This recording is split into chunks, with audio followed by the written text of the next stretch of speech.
It doesn't start with chaos. It starts with silence. The kind of silence that feels wrong. The kind that makes you lean closer to the screen without realizing you've stopped breathing. At first, everything looks normal. A familiar face, a calm tone, a setting that doesn't raise alarms, but something is off and your instincts catch it before your mind does. The pauses are a little too long. The smile doesn't reach the eyes. The words sound rehearsed, yet unfinished, like someone choosing very carefully what not to say. Then the chat begins to move faster. Questions stack on top of each other. Comments disappear as quickly as they appear. Someone types, "Did you hear that?" Another says, "Wait, rewind that." And suddenly, you realize this isn't just a live stream anymore. It's a moment unfolding in real time, one that wasn't supposed to go this way. The host hesitates. That hesitation changes everything. Because hesitation means something unexpected has entered the room. Not physically, but psychologically. A realization, a memory, a truth that can't be unseen once it surfaces. You can hear it in the voice, the shift from confidence to caution, from performance to protection. This is where most people would cut the stream. But they don't. Instead, the camera keeps rolling. And that's when the tension tightens. Every sentence now feels loaded. Every glance off screen feels intentional. You start to notice details you ignored seconds ago. The way the lighting feels colder, the way the background noise suddenly matters, the way the energy has flipped from entertainment to exposure. Something is being approached, but not named. Not yet. The host circles the subject without touching it. Jokes land flat. Smiles crack and vanish. The audience senses it too. You can feel thousands of people waiting for the same thing at the same time. Say it. Address it. Don't dodge it. But the longer it's avoided, the heavier it becomes. Because whatever this is, once spoken, it can't be taken back. And that's the danger. This isn't about drama for clicks. This is about a line being crossed. A moment where control slips and the truth starts pressing against the surface. The kind of moment people clip later and say, "This is where everything changed." You're not watching for entertainment anymore.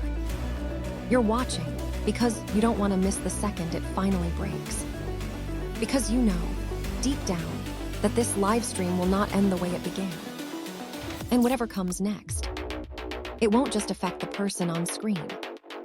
It will change how everyone watching understands the story. Stay with me, because what happens next is the part they never meant to show live. The tension does not announce itself loudly. It creeps in quietly, almost politely, as if asking permission before taking over the room. At first glance, nothing appears broken. The host is seated, composed, familiar. The lighting is steady. The voice is calm. Yet something subtle has shifted, and the audience feels it instinctively. The pauses between sentences stretch just a fraction longer than usual, long enough to feel intentional, but not long enough to justify concern. It's the kind of hesitation that suggests the speaker is thinking 2 steps ahead while pretending to stay present. Viewers don't consciously register at first, but their bodies do. Shoulders tense, eyes narrow, attention sharpens. The chat begins to reflect that instinctive discomfort. It starts slowly, questions, emojis, casual remarks, but beneath the surface, a pattern. Certain comments repeat, certain phrases echo. Someone asks for clarification. Another points out a contradiction. A third says nothing at all, but their silence is loud and honest. The host continues speaking, but the energy no longer flows out. As if each word must fight against unseen consequences.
change of subject, a reminder to like and subscribe, but the audience doesn't move with them. The chat continues pressing forward, dragging the moment back to the unresolved tension hanging in the air. Each attempt to redirect only sharpens the contrast between what is being offered and what is being demanded, and that contrast creates friction. There is a unique terror in moments like this, not the terror of chaos, but the terror of restrained fear. The fear that comes not from shouting, but from carrying the audience knows it,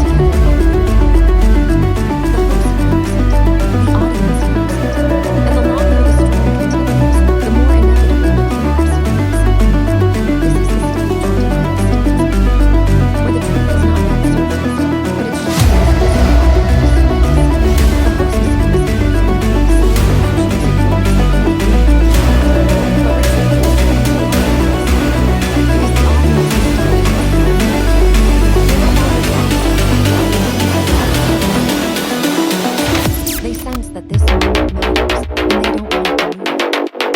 By the end of this phase, something irreversible has already happened, even if no one has named it yet. The atmosphere has changed. Trust has lifted. And the screen has entered a space where every next sentence carries risk. Not because of what it might reveal, but because of what it has revealed. It's a brief reflection time. Not abruptly, like a almost sympathetic. The mood has shifted too far for jokes to restore balance.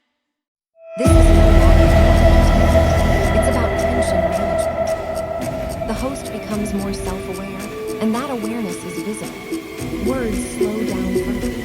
Explanations stretch longer, as if length might substitute for clarity. But longer answers only introduce more contradiction, and the audience notices. They always do. One detail doesn't align with another. A timeline unexplained. A phrase is repeated too often.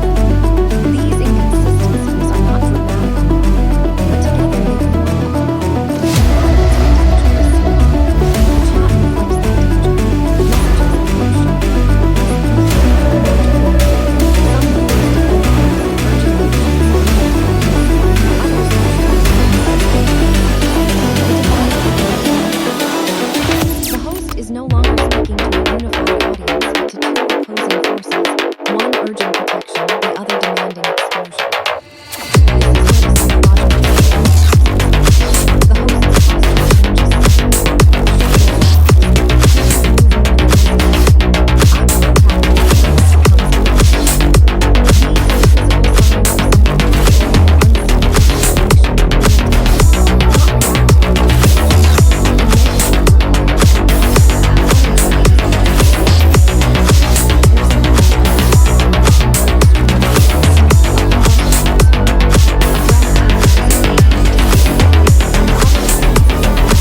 messages flood in.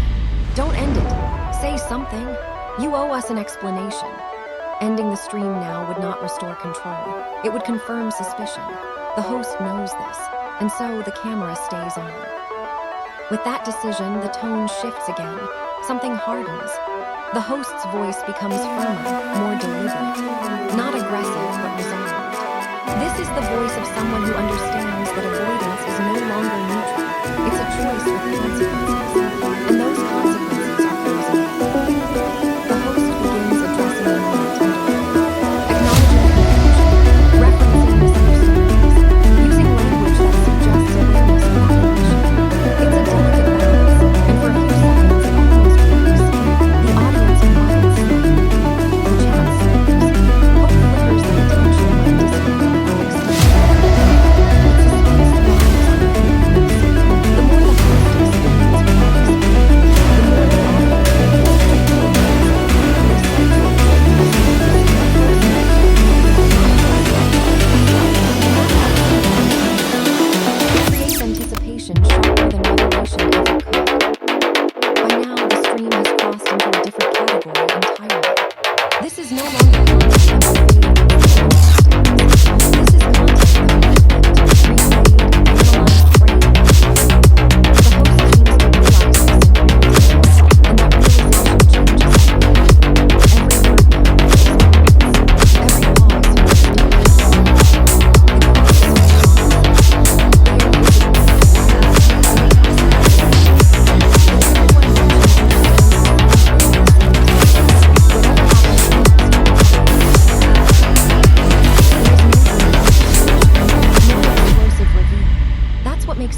a shift so unsettling.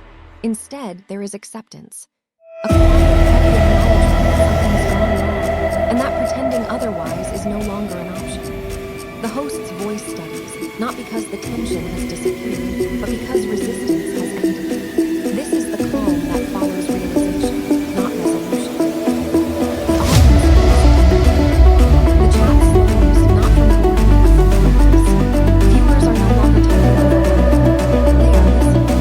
This is the moment they've been waiting for, not because answers are guaranteed, but because honesty in some form feels imminent. The atmosphere is tense, almost intimate, as if thousands of people are sharing the same moment. The host chooses what is important, not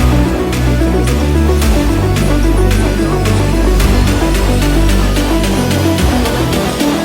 difference. Sentences acknowledge it's not a full admission, but it's enough to confirm that the audience's instincts were right. Something significant is being reckoned with, even if it's not seen. This partial acknowledgement is more than a simple explanation of action. It validates the tension without resolving it, leaving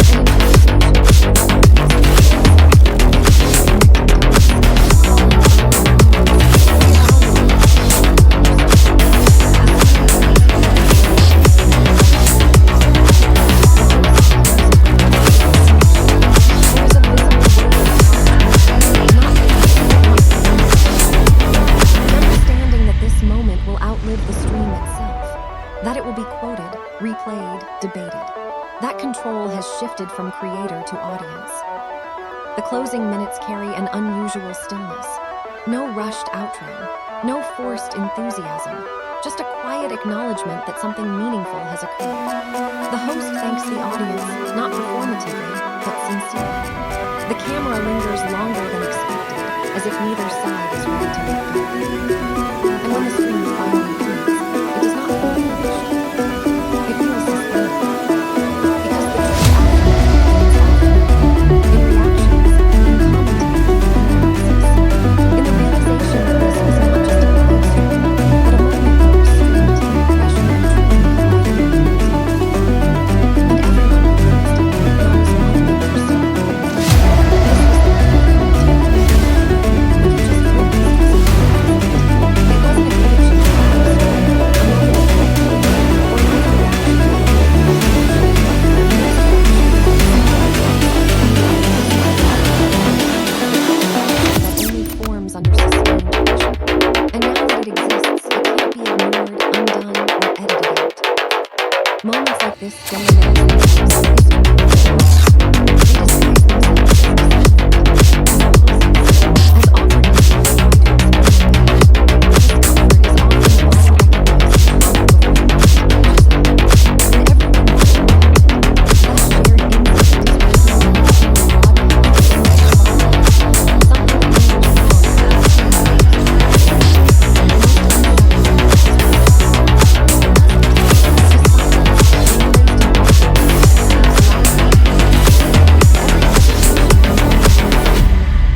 Every hesitation no longer feels unloud. Every careful sentence proved there was something at stake. And when a creator stops performing and starts managing damage in real time, the audience knows they're no longer watching content. They're watching consequence. This is where responsibility shines. Not just to the person who held the camera, but to the people who stayed, who watched, who replayed it, who clipped it, who shared it. Because attention is power. Engagement is power. And what we choose to amplify determines what survives the moment and what fades into obscurity. So the question now isn't, what really happened? The real question is, what happens next? Do moments like this get repeated like they used to at the time? Or get reduced to memes, scripted content, or do we become conversations, uncovered honestly, that force it's up to you. Because by watching until the end, you've already made a choice. You didn't look away. You didn't scroll past attention. You stayed present in moments that demand attention. And that means you're not silent. If you believe moments like this, if you believe transparency should not be optional, if you believe pressure should not be the answer, then don't look